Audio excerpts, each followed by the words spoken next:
Hey, good morning, everybody. Crypto Mentor 99. How you doing? How you doing? How you doing? It is Sunday, October 13th, coming to you from international, global, galactic headquarters.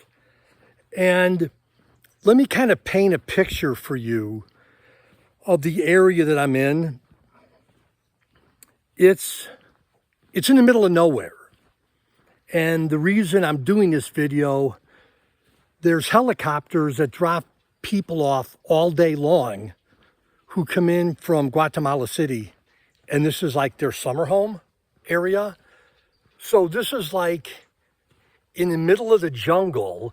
It's like I'm still trying to wrap my brain around it. Maybe you have to be here to understand it. It's like where two worlds come crashing together.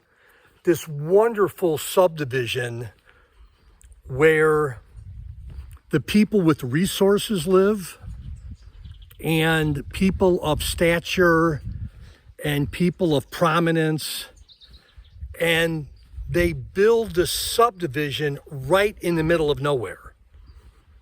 And yes, the houses are nice, there's security all around here, but it's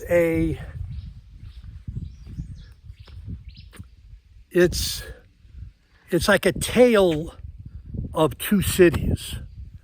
It's like an oasis in the. Is this even making any sense? Probably not. You have to kind of be here. We've got mountains, we've got volcanoes, but in the middle of nowhere, in the jungle, springs up this beautiful subdivision. And yeah, it's just kind of crazy to me. I don't know why I'm just thinking about it this morning. But I don't know. The other layer of this is no matter what you have in life, you need to be thankful. No matter how little you think you have compared to someone else, you should be thankful. And when you start comparing yourself to other people, that's going to kill you. It's going to kill your heart. It's going to kill your soul.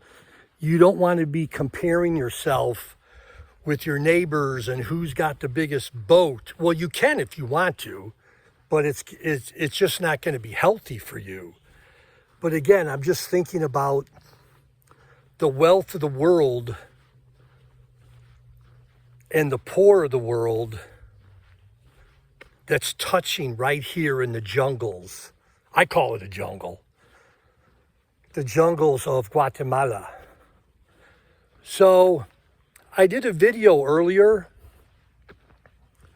that, I don't know, maybe you want to take a look at it. I'm going to stop and lean up against this fence. That you may want to take a look at. It's the why I do what I do in Guatemala, why I do what I do, how long I've been doing it, the goal that I'm trying to accomplish with the families that live in the village. And it's a big task, and I need your help. I've called on my friends and family for the last 13, 14 years coming here, and if you're new to my YouTube channel, again, watch video number 1 below. I don't want to go into it in great detail again. Amigo, buenos dias, amigo. I don't want to go into it in depth right now, but just suffice it to say we're helping the poor in Guatemala, and it's not done in a random fashion. It's strategic, it's intentional. There's about 130 families that live on the side of a mountain. Those families are overseen by my friend, Sandra De Leon. I've made videos about her back in the day. This is not just scattering resources among a few needy people in Guatemala. It's a effort that's been ongoing for 25, 30, 35 years. I don't know how or when exactly Sandra started with her husband, but when I met Sandra many years ago, her husband, who was a doctor, had actually passed away. So again, without going into a lot of details, I come to Guatemala once, twice a year, and Jose has this summer home here, and that's where I'm at now. And he's going to be coming here with Angie really like any minute now. It's probably a 3.5 hour drive for them to come here. But anyhow, Crypto Mentor 99, thanks for being part of my crypto family, and love y'all. Bye-bye.